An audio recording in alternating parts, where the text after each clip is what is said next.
can you talk a little bit about DSTs, Delaware Statutory Trusts, and how that works in conjunction with a 1031 exchange? Absolutely. And that's great.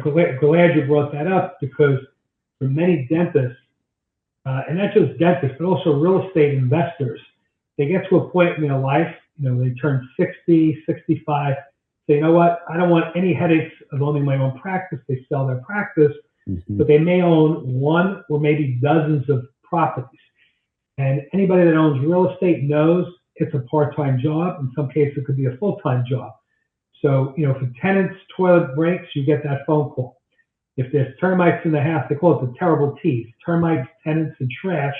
If you don't want to deal with the headaches like that of actually running your own property, then a great alternative for you is doing a 1031 exchange. But instead of selling your dental office building and then buying a 12-family apartment building somewhere, and now having to deal with more headaches and more tenants, you could do a 1031 exchange through a Delaware statutory trust. And what that does for you, it puts you in a position where you're buying a small piece of a much larger property. So the way I want you to look at it is there's something called the REIT, the Real Estate Investment Trust, where you could invest some money into real estate without physically owning and managing that property. I want you to think of a Delaware statutory trust similar to a real estate investment trust, but the big difference is a DST qualifies for 1031 exchange treatment. A real estate investment trust would not qualify. Okay. Yep. So some of the big advantages of owning a DST include no management responsibilities or headaches. So what that means is it's professionally managed. They're worrying about signing new leases, getting new tenants in there, dealing with paying the bills and making sure real estate taxes are protested. So all the headaches of property management now are not in your hands, someone else's hands. This becomes now truly a passive investment. It's investing in something like investing in a stock where you have no responsibility to it because there's a team there worrying about it. The other big thing is, let's say you sold your building for $1 million. There's only certain type of quality buildings you could buy for $1 million. You're going to get access now to institutional share class properties. So some of these DSTs own $100 million worth of real estate. It could be anything from a single family development in Boca Raton, Florida, for example. It could be an Amazon distribution center that's selling for $50 million. It could be, any one of these things. It could be high-rise building. You name it, it could be it, as long as it's investment real estate. But you now don't have the responsibility of managing that property. So you're going to get access to institutional quality property that otherwise you wouldn't be in a position to buy that level of real estate, and there's benefits of that. With a DST, you also get limited liability protection. So let's say you own the property in your own name, you had unlimited liability. Through a DST, you get limited liability protection, just like you do with an LLC, as we talked about earlier.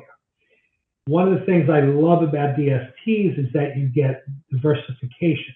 Now, again, I live in New York, and if all my real estate was in New York, I would be a little worried right now because things aren't that great in New York these days. So you want to diversify yourself and your investments out of one area. I have clients that have hundreds of millions of dollars of real estate. If it's all concentrated in one city and that city goes bad, chances are that property value is going to go down and they're going to lose money. So DST gives you the opportunity to have geographical diversification. So you may own a self-storage facility in Ohio. You may own, a hotel in Florida. So you have property, and your money is now invested in different states. Preferably, they're going to be landlord-friendly states. That's probably where you want to do the DST. So having geographical diversification, I think, is a big saver because it helps minimize your risk. No guarantee there, of course, but it should help. But in addition to that, you could have asset class diversification.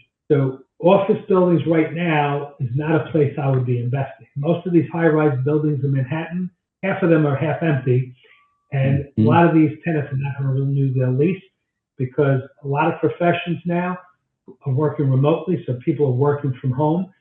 So office buildings as a whole, I wouldn't be jumping into an office building. So if you own an office building for your dental practice, you say, you know what, maybe it's time to get out. 1031 exchange that into other real estate asset classes. Again, self-storage facility, senior living facilities, maybe hotels, student housing. I love student housing, and even multifamily residences. So that gives you the added diversification, not just geographical, but from an asset class point of view. And you can pick and choose what you want depending on what DST is available at that time. From an estate planning point of view, I already told you the tremendous advantage doing this. Again, you're going to do a 1031 exchange by a DST. That also gets the step up in basis. The tax deferral becomes complete tax avoidance.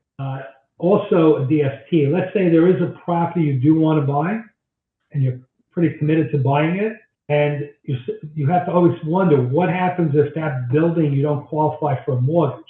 Well, what if that building goes through an environmental engineering analysis and it fails, and the bank says, I can't lend you money on that building? Guess what? You're going to get stuck paying the tax. So why I say DST, listing that as maybe your plan B or plan C, in the event your original plan of buying some other property you're going to manage doesn't work out, your fail-safe is you could still complete the 1031 in the DST because it's one of the properties you identified.